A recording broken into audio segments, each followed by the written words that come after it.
Assalamualaikum warahmatullahi wabarakatuh. Selamat datang kembali di channel Ihsan Maulana, sebuah channel yang menghadirkan 3 fragmen ngobrol inspiratif, bincang bola, dan review buku. Nah, pada kesempatan ini, di segmen ngobrol inspiratif, kita telah kedatangan tamu seorang filmmaker di Aceh, AFF, Aceh Film Festival. Aceh Film Festival. Dia adalah Akbar yang sudah melanglang buana lah dalam dunia dokumenter atau film-film pendek, baik di Aceh maupun nasional. Nah, pada kesempatan ini bersama Akbar kita akan coba membahas, mengulik salah satu film pendek yang beberapa hari terakhir, 1-2 minggu terakhir itu sangat viral di media sosial di Indonesia, yaitu film Tilik dari Yogyakarta. Iya, benar. Nah, teman-teman, kita akan mencoba mengulas bagaimana sih pro kontra sisi viral daripada film Tilik ini, dan istimewa pemeran utamanya yaitu Bu Tejo. Akbar, bagaimana Akbar melihat film Tilik ini dalam kacamata seorang filmmaker? Ya, jadi film Tilik ini menarik karena film pendek berdurasi 30 menit dan ketika teman-teman nonton mungkin akan terkejut bahwa film ini didanai oleh Dinas Kebudayaan Yogyakarta, pemerintah. Memang Yogyakarta sudah sekitar 5 tahun terakhir kalau saya tidak salah, itu setiap tahun memberi pendanaan untuk produksi film fiksi maupun film dokumenter. Jadi ya lagi-lagi kita coba membandingkan dengan Aceh ya.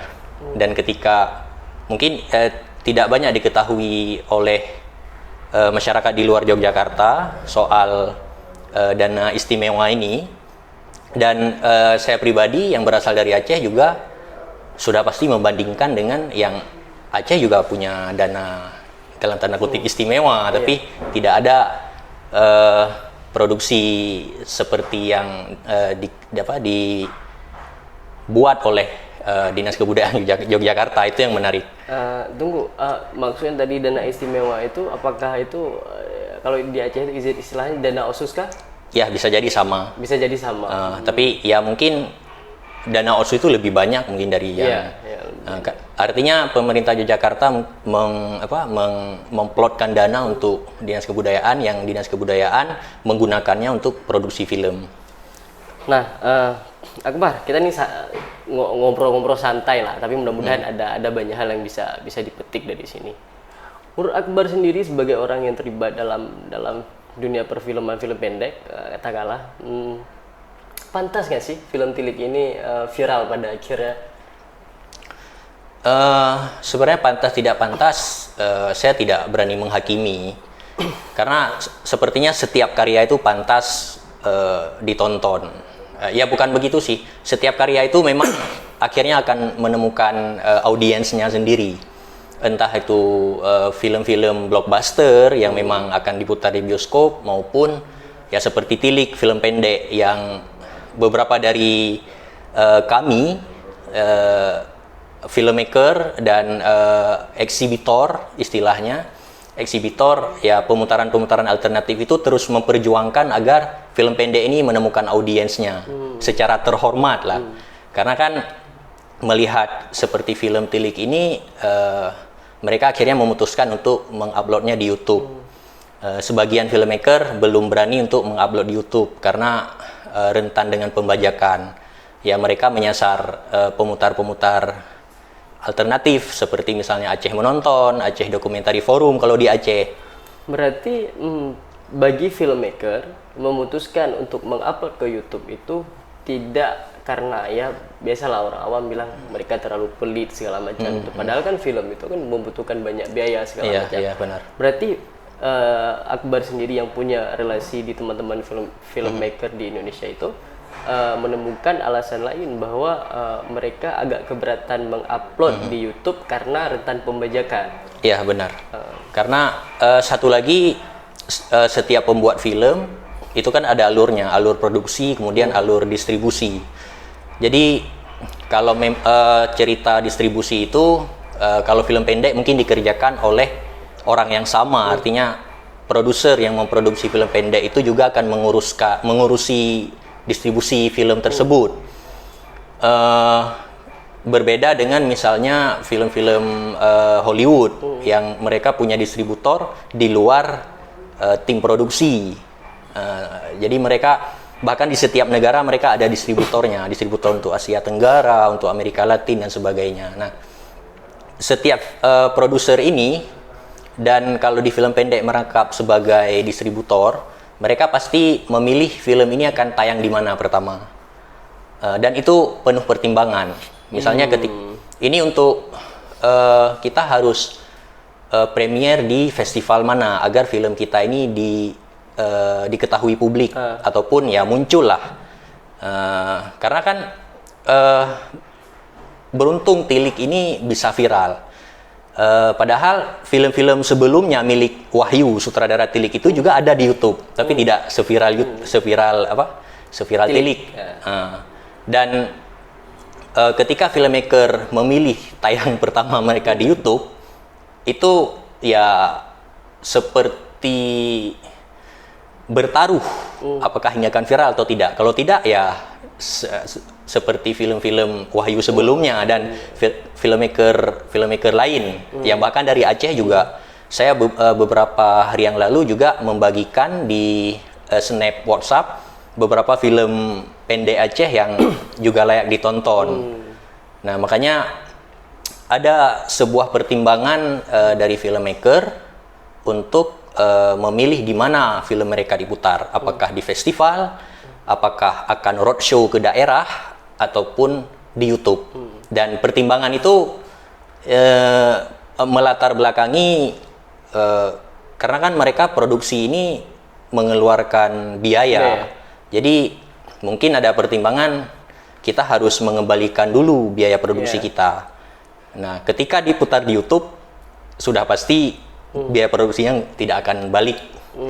Nah, kalaupun balik lama. Kalaupun balik lama. Beruntung tidak beruntung. Iya, beruntung tidak beruntung. Nah, Akbar, kita nih akan coba spesifik mengulik film Tilik. Saya sengaja memilih padanan kata mengulik lah film Tilik. Mulai dari kekuatan, kelemahan, kontroversi atau apapun lah. Kita ngomong belak-belakan aja, ya yang menurut pandangan Akbar gitu. Sebenarnya dalam kacamata Akbar sendiri, apa kekuatan daripada film Tilik ini? Kekuatan yang kuatnya itu apa? Sebelum kita nanti kelemahannya, kontroversinya apa? Ya, kekuatan film Tilik karena dia ditonton banyak orang itu salah satunya.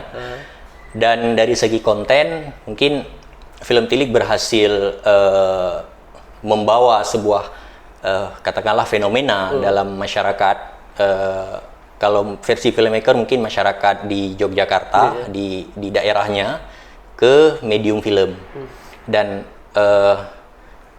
ketika penonton menonton film tersebut dan mereka menganggap ini adalah hal yang terdekat dengan mereka, itu adalah kekuatan selanjutnya dari film Tilik, sehingga semua masyarakat Indonesia yang menonton merasa hal itu adalah yang biasa, yang sehari-hari mereka rasakan. Ya, seperti katakanlah padahal film ini dibuat di Yogyakarta, peristiwa misalnya bagaimana ibu-ibu dari desa mencoba untuk mengunjungi seseorang, dalam film itu Bu Lurah, ke rumah sakit dan mereka menumpang truk. Kalau di Aceh kan biasa menumpang hijet, mobil hijet 1000 ataupun carry begitu kan. Jadi ini terasa dekat.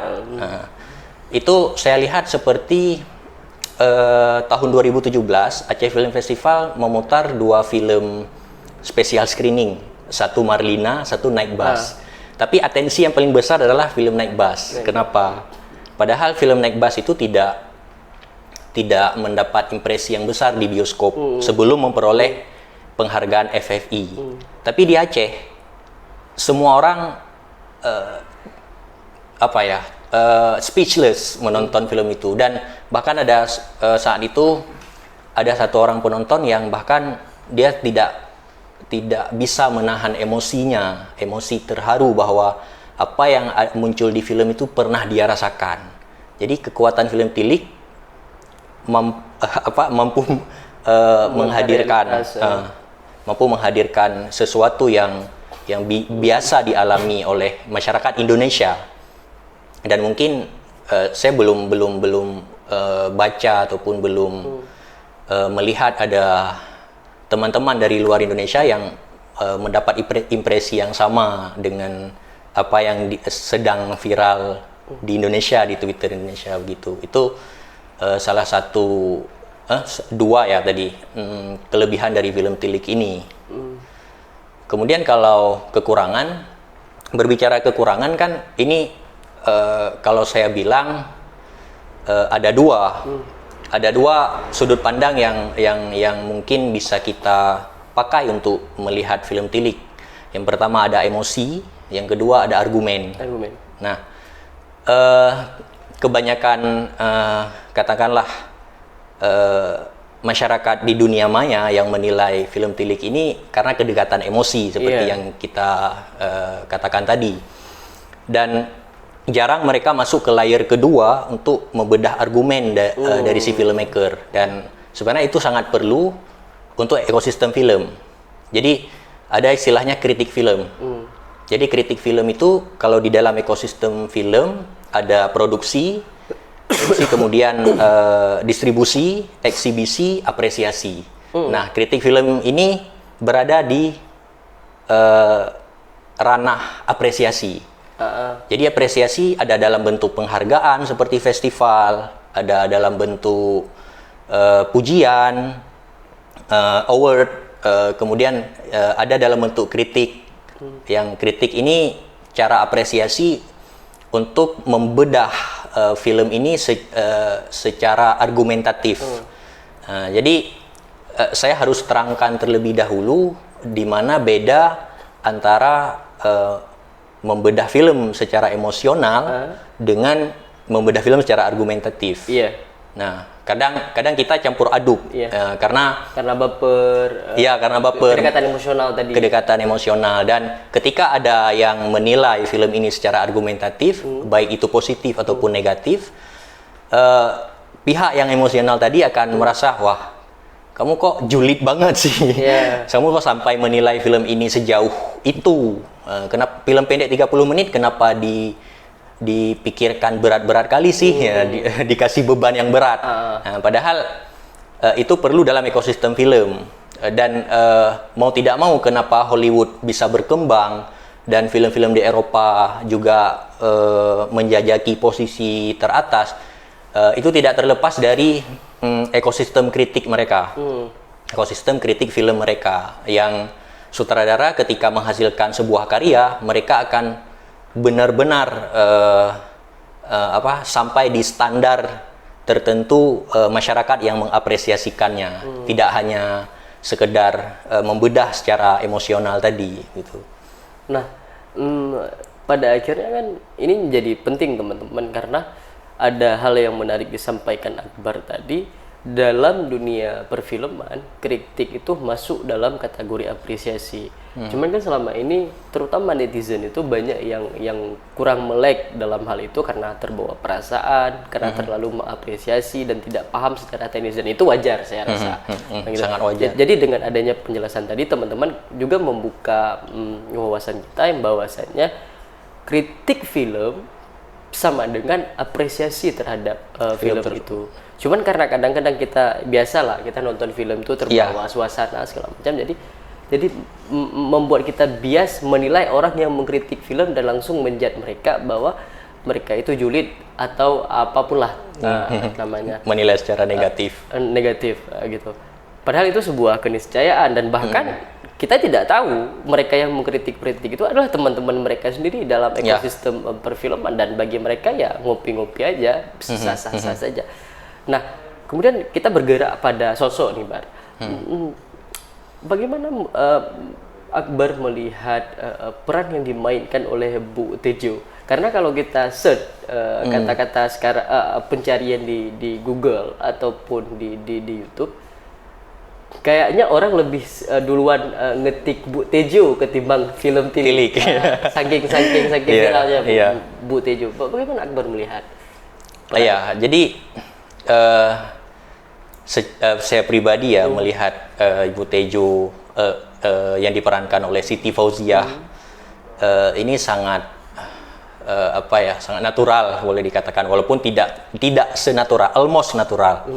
Jadi bagaimana dia menggerakkan bibirnya, artinya ketika dia berbicara, body language-nya hidup. Iya benar, bagaimana dia menghidupkan body language-nya ketika memerankan Bu Tejo ini, artinya sepertinya dia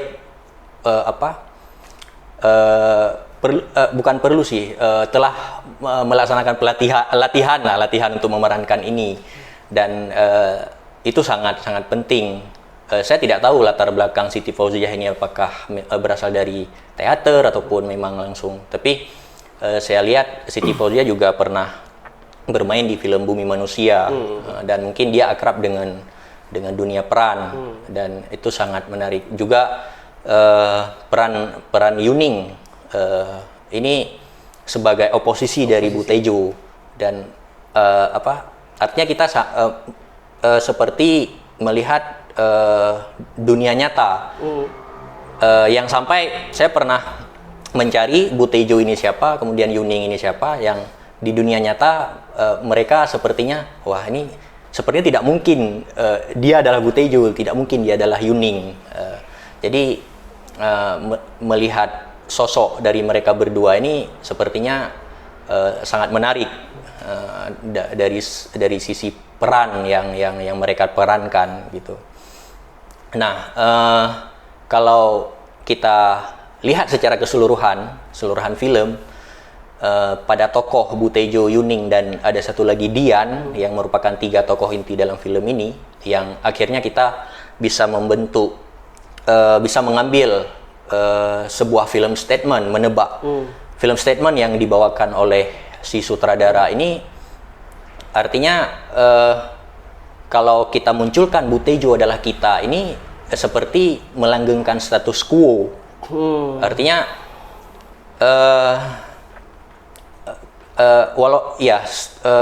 bisa disebut ini seperti stereotype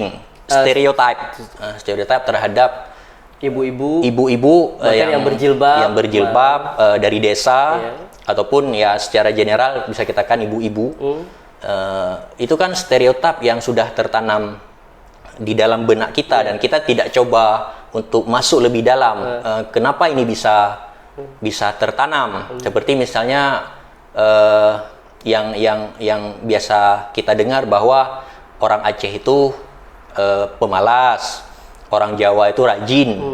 Itu pernah saya dengar pada konteks tukang bangunan. Ya, artinya ya kita lebih enak mempekerjakan orang Jawa karena mereka rajin dan masuk lebih awal daripada kita mempekerjakan orang Aceh yang masuk kadang jam 11, bangun tidurnya terlambat.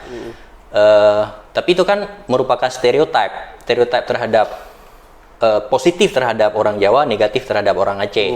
Ini tidak melihat kesukuan ya, kita coba menilai karena ada stereotip positif, ada stereotip negatif. Padahal ketika saya berada di Malaysia, melihat orang Aceh bahkan bekerja lebih giat dan masuk lebih awal. Bahkan jam 5 mereka udah ke pasar, jam 5 subuh mereka ke pasar. Nah, itu menandakan stereotip ini bisa didebat ulang. Iya, bisa didebat ulang dan bisa dibedah. Dan kita tidak boleh membiarkannya akhirnya menjadi status quo. Oke. Bar, ini menurut gue sih. Bagaimana kedudukan seorang filmmaker, entah itu sutradara ataupun kru, siapapun lah yang terlibat dalam dapur itu segala macam, khusus film Tilik dan apapun film biasanya berangkat dari sebuah realitas. Tilik kan berangkat dari realitas sehari-hari kita. Satu sisi dia harus mengangkat hal-hal yang paling sederhana dan paling dekat. dan dia harus menggambarkan itu. Gambaran itu yang ada ibu-ibunya segala itu kan real dalam kehidupan kita. Terlepas daripada awalan kita bahwa terlepas step berikutnya adalah kita akan membedah itu. Nah, dia harus mengangkat ini realitas yang memang itu adanya gitu. Tapi di lain situ juga meninggalkan stereotip. Harusnya itu bagaimana? Kan itu dilema harusnya. Karena dia ya misal gue saudara, gue awam nih gitu. Gue harus angkat hal-hal yang paling real dalam hidup gitu. Sekalipun ibu-ibu yang berjilbab atau ibu yang tidak berjilbab untuk film yang lain kayak gitu. Tapi itu adanya. Kenapa kemudian itu dianggap sebagai bukan cacat sebenarnya? Ya. Hal lah. Iya. Jadi bagaimana kita memisahkan filmmaker? Sebenarnya kalau ya mungkin filmmaker memang harus sadar terhadap isu-isu sosial seperti itu.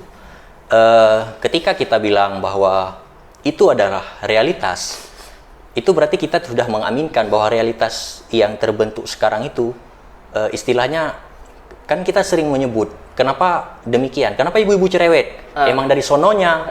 Nah, padahal emang dari sononya ini kan kita bisa bedah, jangan-jangan ini karena memang stereotip yang telah kita aminkan secara lama sehingga menjadi langgeng. Ya, menjadi langgeng. Dan seharusnya seniman merangkap filmmaker, seniman seni rupa dan sebagainya itu seharusnya itu menghadirkan perspektif yang berbeda. Dan ketika mengangkat ya seperti kita bilang tadi itu bukan realitas sih. Kalau menurut saya itu pengalaman si sutradara yang mungkin tidak dialami oleh orang lain sehingga nanti posisi orang lain ini akan mengkritik. Dan itu bukan kelemahan sih ketika si sutradara ini coba menghadirkan hal tersebut kemudian hadir orang lain menghadirkan perspektif yang lain itu jadi bagus untuk diskusi terhadap isu tersebut. Ya, kita karena judulnya ngobrol seperti rada-rada bedah ya makanya kita lihat perspektif yang lain. Iya, benar. Terus ini Mbak, kan di film Tilik ini menghadirkan realitas ada beberapa gitu ya. Yang pertama itu soal hoax, kemudian soal bagaimana ada politik di situ. Saat Bu Teju setelah kebelet pipis skena dia menyerahkan duit tambahan untuk supir truknya gitu karena suaminya ya mau naik sebagai ya petinggi di desa lah gitu. Terus yang satu lagi soal dunia pergibahan.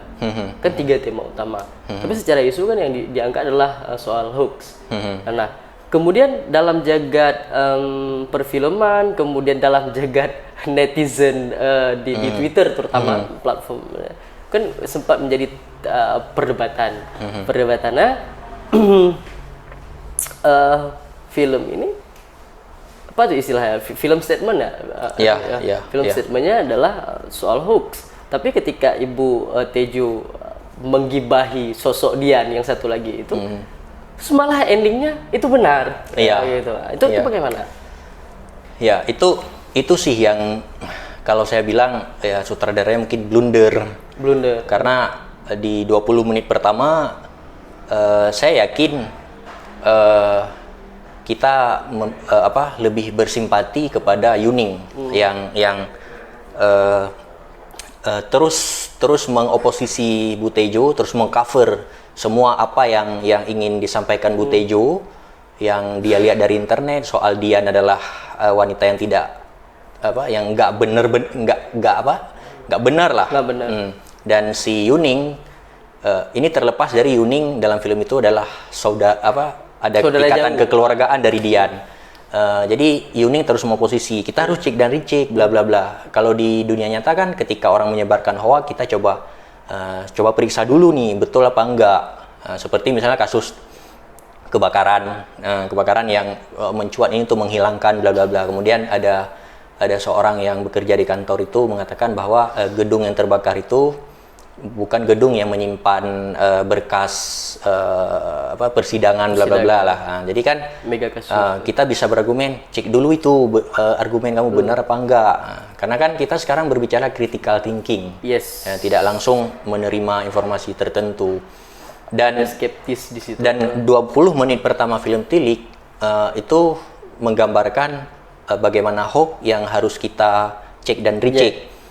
Tetapi ketika endingnya Yuning terlihat bersalah karena seolah-olah dia yang tidak cek tentang Ibu Lurah sakit. Sekalipun tujuan Yuning tadi bagus, bahwa dia memberikan pesan untuk cek dulu. Dan kemudian akhirnya statement Bu Tejo bahwa Dian adalah wanita yang nggak benar-benar ramah itu tergambarkan di ending. Padahal ya pribadi saya ya, dan mungkin ada beberapa pendapat kawan-kawan yang sama, seharusnya sutradara punya pilihan lain untuk menutup film itu. Dan tapi dia memilih untuk membenarkan. Terlepas dari ada argumen yang lain soal, nah ini kan mencoba untuk memancing bla bla bla, tapi pancingannya mungkin tidak kena. Buktinya saya melihat atau kurang greget lah istilahnya. Ya, kenapa demikian? Saya lihat setelah Tilik ini viral, ada satu akun Instagram Mak Lambi Turah kalau tidak salah, itu mengupload meme dari Bu Tejo, dan kalimatnya adalah tidak hoax itu tidak selalu salah. Karena dia mengacu pada Bu Tejo. Tapi sebenarnya kuat sekali pesan hoax itu, tidak selalu salah, yang akan tertanam dalam alam bawah sadar banyak orang. Ya, betul. Itu efek yang kemungkinan negatifnya ya. Dan posisi kritikus dan pendapat-pendapat orang yang mengkritik terhadap film tersebut, itu mungkin mengkhawatirkan terjadi hal-hal yang demikian. Dan itu ya hal-hal yang wajar saja menurut saya. Sekalipun kita paham bahwa tak ada karya yang sempurna dan akan selalu meninggalkan belangnya lah untuk realitas hari-hari. Nah, tanpa mengurangi rasa hormat terhadap semua orang yang terlibat dalam film Tilik, ini ada pertanyaan-pertanyaan ringan saya terhadap Akbar yang terlibat. Kalau seandainya you yang jadi produser di film Tilik, apa aja yang akan you ubah dalam film itu? Ini hal yang tanpa mengurangi rasa hormat kita sama teman-teman. Ya, tentunya kalau saya jadi produser, ya sebelum film ini diproduksi, katakanlah ini kan perumpamaan, andai-andai analogi ya. Ya seperti tahap-tahap yang akan dilalui sebelum produksi film itu, kita harus terus berkomunikasi dengan sutradara. Saya akan terus tanya, merasionalisasikan ide yang dia bawa, dan mungkin hal-hal yang seperti tadi kita akan juga bahas, dan ya produksinya seharusnya harus maksimal karena kita tidak memprediksi bakal ditonton seluruh Indonesia. Mungkin karena ya ini kan menggambarkan Yogyakarta saja, dan saya mungkin akan mendistribusikannya ke Yogyakarta. Tapi kalau saya jadi produser, saya akan terus menganggap bahwa film ini akan ditonton orang banyak, bahkan di luar Indonesia. Dan ini harus dekat dengan mereka. Berarti spektrumnya harus lebih luas. Harus lebih luas. Gitu. Begitu juga ceritanya. Kita akan pertimbangkan setiap scene yang akan ditampilkan di medium audiovisual itu, kita harus terus bedah. Kalau dalam bahasa produksi ya, sebelum diproduksi skripnya di reading berkali-kali. Bahkan ada yang kalau film panjang itu bahkan ada yang sampai 4 tahunan untuk skrip saja. Jadi harus matang gitu. Teman-teman, viralnya film Tilik amat banyak disyukuri oleh pelaku film, terutama film-film pendek ya di Indonesia. Aduh, saya bilang. Terus saya juga sempat ngobrol tadi sama Akbar gitu. Karena dia filmmaker, saya ambil ukuran saya yang awam. Saya sebagai orang awam, ada dua momentum yang paling penting untuk perfilman dokumenter atau film pendek di Indonesia itu. Yang pertama, kalau teman-teman masih ingat itu viralnya film Sexy Killer karya Dandi Laksono dan kawan-kawan. Iya benar. Kemudian hari ini viralnya film Tilik. Film Dandi, menurut saya Sexy Killer itu di luar soal kualitasnya yang entah orang anggap paten atau tidak, viral tidak terlepas daripada momen peluncurannya di momentum politik sedang panas-panasnya yang hendak pemilihan presiden ketika itu. Bahkan orang-orang menyebutkan film ini dianggap mengajak orang untuk golput, padahal kan nggak, I don't know about that.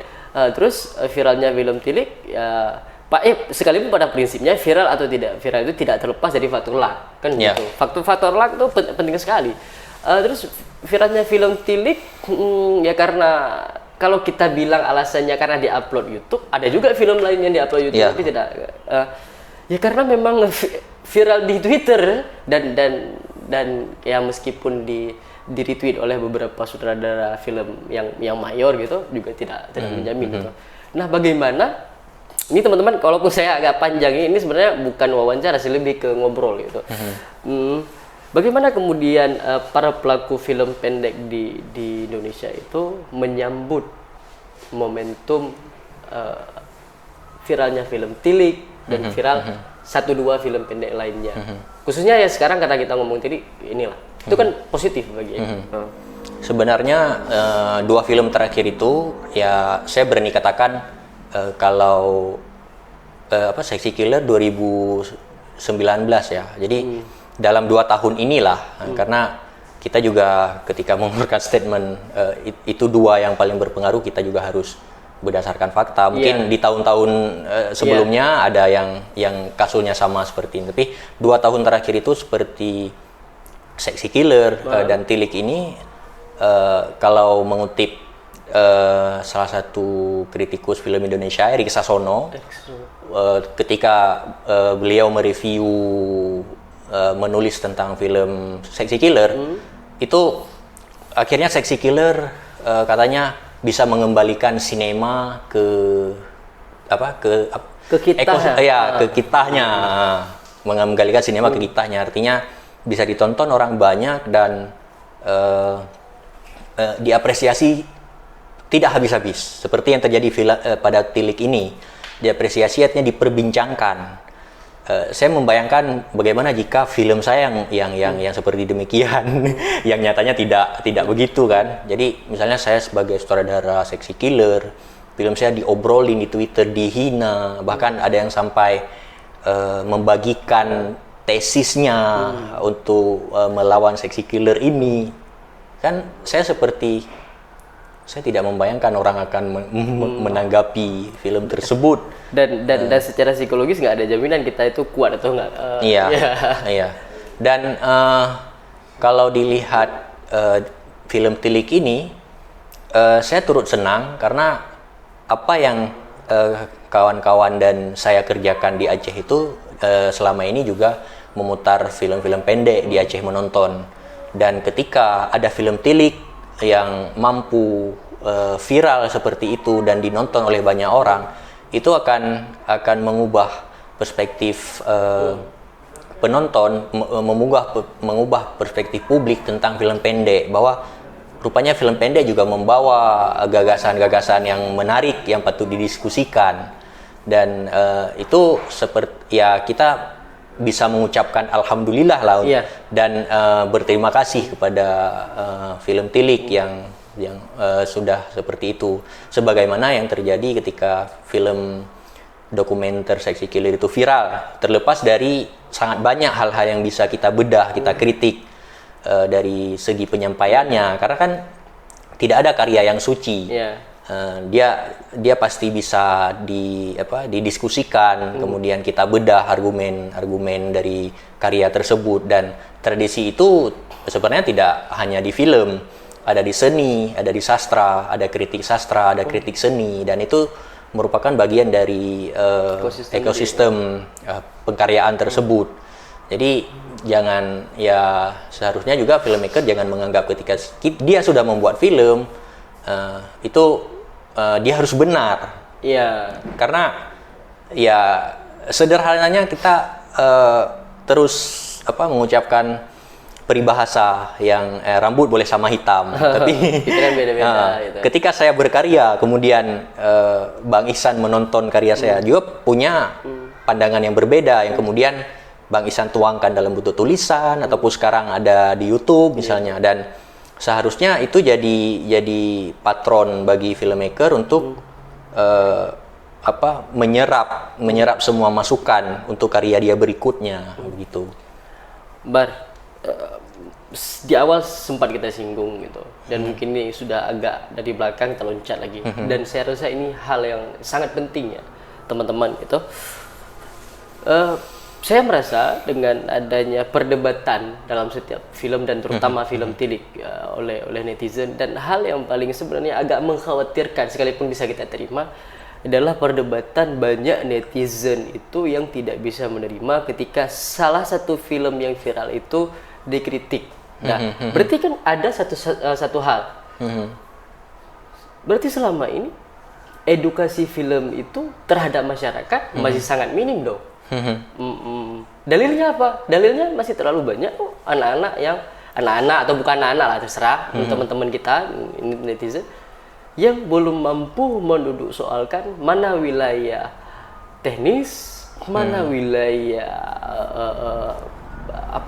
akademis, kemudian mana wilayah-wilayah yang sekedar konsumsi kita di media sosial gitu. Bagaimana, seperti apa Akbar melihat sejauh ini bagus nih karena momentum tilik ini teman-teman terutama netizen harus paham, duduk menempatkan sesuatu pada tempatnya.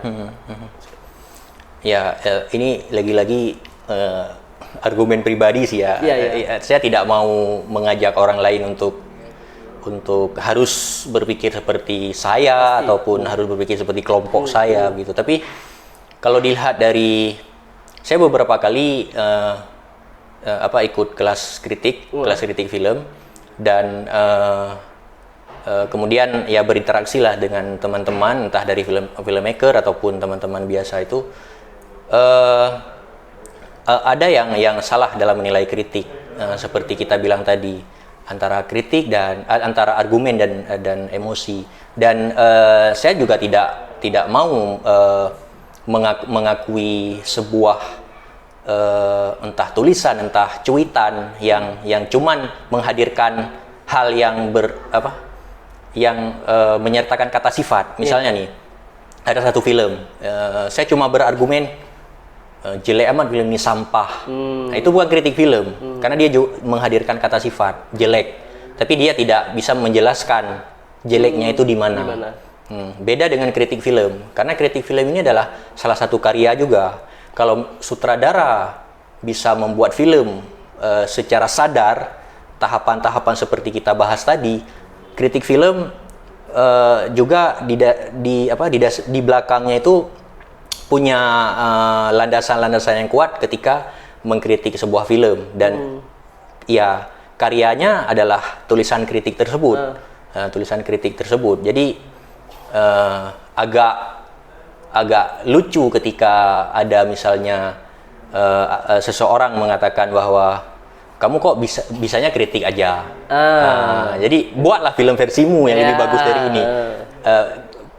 Posisi kritikus film bukan untuk membuat film tandingan, dia coba membedah film tersebut, dan itu tidak hanya ada di film. Dan ketika berbicara kita tidak terbiasa dengan kritik, mungkin kita harus meninjau kembali makna kritik itu kenapa. Dan saya rasa itu sangat dipengaruhi oleh Orde Baru yang anti kritik. Ya, jadi segala yang berbau kritik negatif ataupun kritik yang membangun, kritik yang coba meruntuhkan konstruksi sebuah hal, di masa Orde Baru kan dilarang. Bahkan Orde Baru coba mengelompokkan film itu harus ada pesan moral, dan sampai sekarang kita masih menganggap bahwa sebuah film itu harus edukatif, sebuah film itu harus Terjebak di situ. iya harus ada pesan moral. Padahal film pertama yang lahir, sinema pertama itu yang lahir bahkan tidak menyampaikan pesan apa-apa, tidak menyampaikan moral apa-apa. Dan kenapa kita terjebak menganggap kritik ini dari sisi negatif? Ya tertanam mungkin itu apa yang ditanamkan Orde Baru, bahwa hal-hal yang berbau kritik ini adalah tidak baik. Dan apresiasi itu harus selalunya bentuk pujian, bukan kritik untuk membangun. Teman-teman, apa yang dijelaskan oleh Akbar tadi sejatinya telah membuat kita yang awam terhadap film, spesifiknya dokumenter itu menambah pengetahuan. Nah, kemudian yang ngobrol di samping saya ini sebenarnya bukan kaleng-kaleng sih.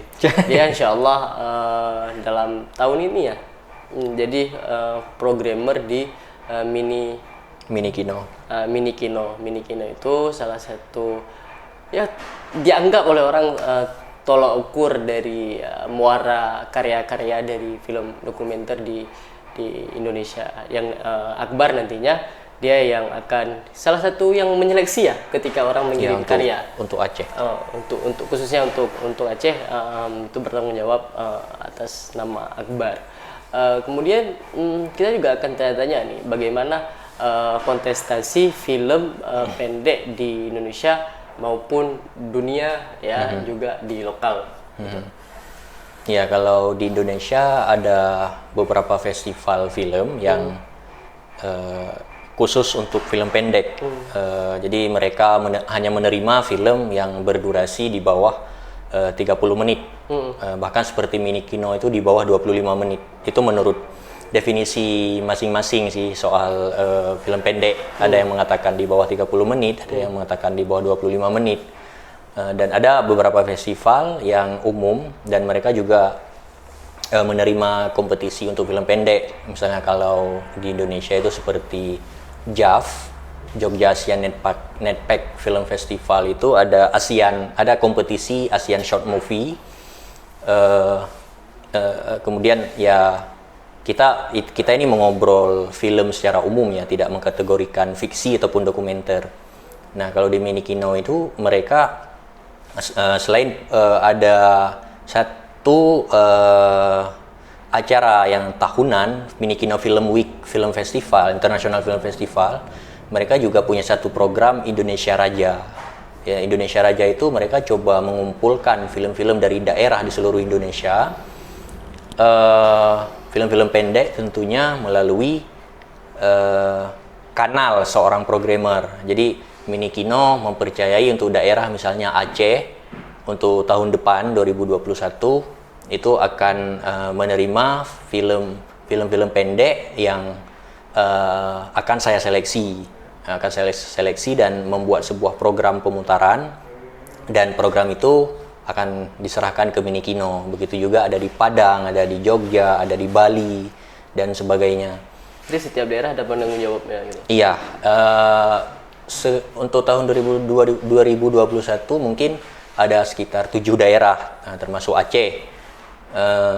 Tahun-tahun sebelumnya sih sudah ada juga, cuman selang 2 tahun Aceh tidak vakum untuk mengikuti program Indonesia Raja ini.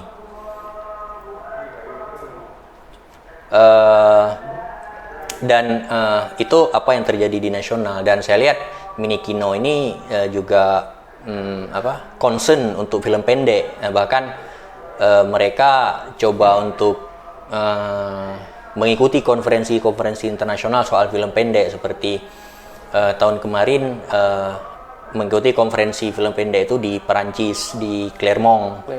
Jadi Clermont itu juga merupakan salah satu festival film pendek yang prestisius lah di dunia, artinya jadi patron, di mana pegiat-pegiat film pendek seperti Mini Kino di Indonesia, kemudian ada Sea Short di Malaysia, ada Shortwave kalau tidak salah di Swiss, itu berkumpul untuk membahas soal film pendek, bagaimana value yang akan bisa ditanamkan di film pendek, bahwa film pendek ini bukan film durasi panjang yang dipendekkan durasinya, tapi dia berdiri sendiri, merupakan produk kebudayaan sendiri film pendek. Jadi merdeka, tidak apa yang merupakan anak tiri dari film panjang lah kalau bisa kita bilang. Jadi mereka terus memperjuangkan itu. Seperti ya di Indonesia ada Minikino, untuk dunia ada Clermont-Ferrand salah satunya yang ada di Perancis. Kalau untuk masuk ke Clermont itu bisa secara individu siapa saja yang mengirimkan filmnya, atau harus setiap negara itu misalnya harus melewati seleksi di negaranya, misalnya harus Minikino atau seperti apa? Mungkin ada teman-teman yang tidak tahu. Iya. Kalau Clermont, sebagaimana saya ketahui, mereka membuka submisi secara online. Jadi siapa saja yang punya film pendek itu bisa submit melalui website mereka. Dan tentunya ada persyaratan-persyaratan tertentu yang harus dipenuhi oleh si filmmaker. Ya seperti misalnya kita tidak hanya mengirimkan filmnya, tetapi juga mengirimkan semacam press kit lah. Catatan dari film tersebut, bagaimana statement dari director, statement dari produser, kenapa film ini diproduksi, dan latar belakang untuk pembuatan film ini apa. Dan kita kan sangat terkejut karena kadang film itu hanya berdurasi 7 menit, tapi pengemasannya cukup serius, dan festival-festival seperti Clermont itu bahkan sudah memperhatikan hal tersebut. Kalau tidak salah, salah satu syaratnya itu subtitlenya tidak boleh ditimpa di film, harus dibuat versi SRT-nya, dan format yang harus dikirim ke Clermont itu harus format DCP, Digital Cinema Package. Jadi kalau sekarang kan kawan-kawan di Aceh itu memproduksi film, terus keluarannya MP4 atau MOV yang bisa kita tonton di laptop. Nah, Clermont karena film pendek itu akan diputar di sinema, di bioskop yang dengan pemutar DCP, Digital Cinema Package, itu film pendek tersebut harus di convert ke DCP, Digital Cinema Package, yang biaya untuk convertnya lumayan besar. Jadi butuh effort yang tinggi. Ya, karena penghormatan Clermont mungkin untuk karya-karya film pendek, dan film itu akan diputar di layar bioskop, layar yang lebih besar. Nah, teman-teman, ini bagi yang berminat ya sudah bisa ancang-ancang gitu, atau yang sudah sempat dulunya sangat bersemangat, punya hasrat, target yang saya setidaknya mendapatkan tempat di Minikino, harus tembus ke Clermont, itu bagus. Dan mungkin yang semangatnya sudah bugu-bugu tiba-tiba sudah layu, ini dengar obrolan ini mungkin bisa jadi semangat lagi. Mungkin karena waktu pula lah, kemudian ini pertanyaan terakhir mungkin untuk Mas Akbar, ya programmer Minikino lah. Pertanyaan saya secara umum Bar, bagaimana Akbar melihat geliat film pendek di Indonesia, dan karena Akbar orang Aceh, juga di tingkat lokal itu seperti apa sejauh ini? Ya, geliatnya sih boleh kita bilang ya semakin meningkat ya, apalagi akses untuk memperoleh alat-alat produksi itu semakin mudah. Bahkan sekarang dengan HP kita bisa produksi film dengan kualitas 1080 Full HD lah kalau kita bilang sekarang. Dengan adanya akses yang mudah untuk memproduksi film menggunakan alat-alat yang sederhana seperti HP, kamera DSLR, kamera mirrorless dan sebagainya, itu atensi kawan-kawan untuk memproduksi film pendek terutama lumayan meningkat, dan apa yang terjadi di Indonesia juga begitu. Katakanlah ada dibuatkan lomba-lomba film di Aceh ini peserta juga antusias untuk mengikut lomba tersebut. Dan ini sebenarnya ya karena zaman informasi dan data yang semakin begitu juga film. Jadi ini sama seperti yang dikhawatirkan bukan dikhawatirkan sih, statement yang dikeluarkan oleh Francis Ford Coppola, sutradara The Godfather. Jadi ketika memproduksi Apocalypse Now, dia bilang itu kalau tidak salah tahun 1997, ketika dia masih memproduksi film menggunakan medium 8 mm kalau tidak salah, masih seluloid, itu dia mengatakan bahwa ini nasib sinema itu akan bergerak terus, dan yang dulu pembuat film itu terpusat ke beberapa orang yang lulusan sekolah film dan sebagainya, sekarang semua orang akan bisa membuat film, dan mau tidak mau itulah sejarah sinema bergerak ke arah sana. Dan apa yang dikatakan oleh Francis Ford Coppola itu terjadi sekarang, di mana semua orang bisa membuat film yang bahkan ada yang berdurasi 1 menit, di-upload di Instagram, dan hanya bermodalkan HP dan ya mikrofon yang sederhana lah, dan itu harus diterima. Tetapi kalau saya lihat di situ peran programmer sekarang, bagaimana mereka menyajikan data yang banyak, kemudian mengkurasi, memilih dan menyajikan ke penonton agar ya tidak berserakan lah. Artinya peran programmer sekarang sebenarnya sudah sangat diperlukan, di mana booming film. Ketika kita mau nonton film itu kita buka YouTube aja, kita tidak akan habis untuk menontonnya, terlepas dari ada platform seperti, kalau untuk mau menonton sinema Asia Tenggara, film pendek Asia Tenggara itu salah satu platform yang paling populer itu Vidsi, FIDDSEE.com, Vidsi.com. Itu sangat banyak film yang diproduksi dengan kualitas terbaik, bisa kita tonton secara gratis di sana. Dan ada beberapa kanal lain yang bisa kita gunakan untuk menonton film. Kalau untuk Aceh sendiri, ngelihatnya flat aja sana, itu seperti apa sih? Kalau di Aceh sendiri, ya pergerakan pembuatan filmnya tergantung dengan lomba, saya lihat. Jadi jika ada lomba, misalnya lomba dari yang dibuat oleh Kapolda, lomba yang dibuat oleh Kementerian Agama, lomba yang dibuat oleh BNN, itu akan banyak yang membuat film. Dan apakah itu salah mereka? Tidak juga, karena membuat film ini terkadang membutuhkan biaya produksi juga. Dan terkadang memang butuh biaya. Dan untuk mengganti hal tersebut, ya lomba merupakan hal yang cocok. Ada harapan lah, walaupun nggak menang ujungnya. Iya. Walaupun ada beberapa teman-teman yang mengharapkan film ini bisa menggerakkan, mengubah keadaan sosial sebuah masyarakat, misalnya mengadvokasi hal-hal tertentu.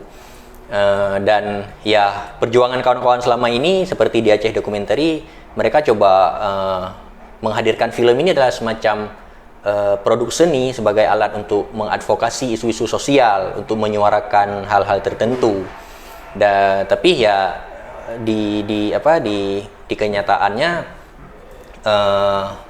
apa yang terjadi, misalnya kapan kawan-kawan akan memproduksi film, kelihatan ya seperti ketika ada lomba, ya seperti kita bilang tadi, karena berkarya mungkin butuh cuan juga kan.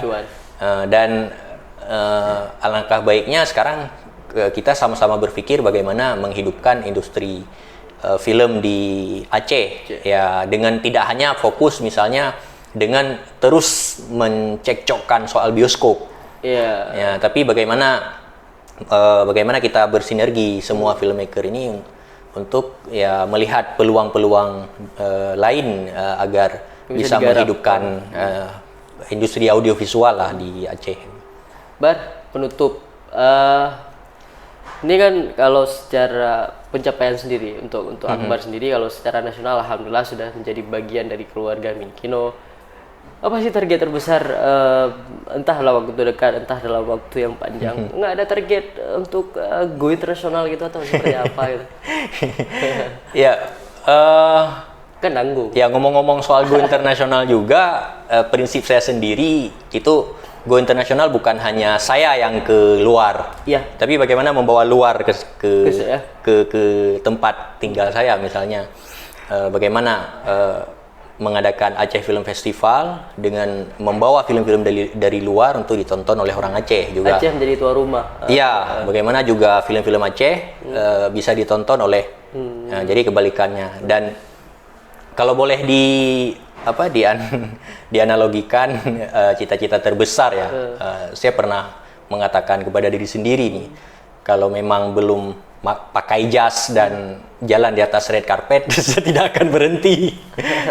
Begitulah perumpamaannya. Ataupun ya bukan saya yang akan jalan di red carpet, tapi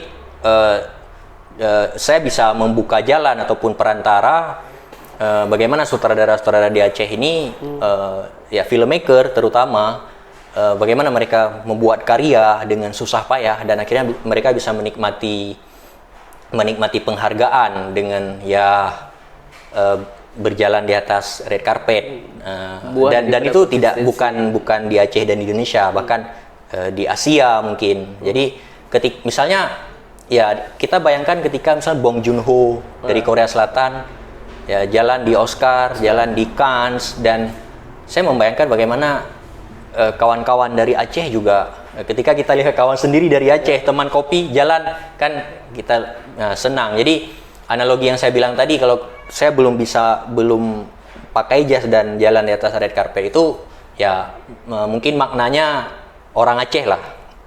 Nah, orang Aceh, saya akan melakukan hal tersebut. Itu mungkin bisa jadi motivasi bagi saya untuk terus belajar. Nah, teman-teman, Akbar untuk ngomong mimpi aja dia tuh tak lepas-lepas kali. Takut. Kalau mimpi kan bebas, dan ya dari segala obrolan ini mudah-mudahan doa kita Akbar dapat mencapai apa yang diimpikan. Nah, kalaupun nggak sampai jalan di red carpet, entah Oscar, entah Clermont, atau apapun itu, nanti kita tetean, kita beli karpet merah dari Banda Aceh ke PD. Dia jalan sana sini. Ya, kita bentangkan di tol ya. Bentangkan di tol bisa tuh. Nah, pada akhirnya apa ya, dari ngobrol tadi, karena di channel saya hashtagnya di segmen ini adalah ngobrol inspiratif, sekalipun padahal tadi itu kita ngobrol film sih pada intinya. Spesifiknya ngobrol film, dengan titik tumpunya kita awal dari film Tilik, istimewanya sosok Bu Tejo, mudah-mudahan membuka kotak Pandora, tidak soal film Tilik saja, tapi kita yang sebagai orang yang, saya misalnya, makanya saya berulang-ulang mengambil tolak ukur, karena Akbar nggak bisa kita jadiin tolak ukur sebagai penonton, dia sudah pelaku teknisnya segala macam, karena beda secara psikologis gitu. Kita di jagat media sosial itu dapat lebih wise menempatkan sesuatu pada tempatnya, tahu mana wilayah kritik sebagai apresiasi, mana wilayah emosional, baper kita, dan seterusnya dan sebagainya. Pada akhirnya Anda yang mengambil kesimpulan, Anda yang mengambil intisari, kita doakan Akbar sukses. Amin. Kita doakan film-film dunia perfilman pendek, khususnya film pendek di Indonesia itu makin bergeliat, makin berjaya insyaallah. Kita ucapkan terima kasih kepada Akbar sudah hadir pada channel ini. Undang saya. Tolong jangan dibully ya. Kalaupun udah nggak sanggup tahan untuk hasrat karena nonton film Bu Tejo untuk ngegibahin langsung kan ada nih di bawah nih link akun media sosialnya Akbar, serang aja di situ. Jika Anda merasa apa yang kami obrolkan ataupun konten dari channel Ihsan Maulana ini menarik, silakan tekan tombol like, share. Tapi jika pun tidak merasa terganggu apa-apa, kita fair, silahkan tekan tombol dislike. Mudah-mudahan hal-hal yang teknis itu terus membuat kita bertumbuh. Saya Ihsan Maulana undur diri, dan Akbar juga undur diri. Mohon maaf jika tidak berkenan. Mohon maaf jika tidak berkenan. Kita jumpa di lain kesempatan dengan ya tetap pada 3 segmen: bincang bola, ngobrol inspiratif, dan review buku. Assalamualaikum warahmatullahi wabarakatuh. Ciao.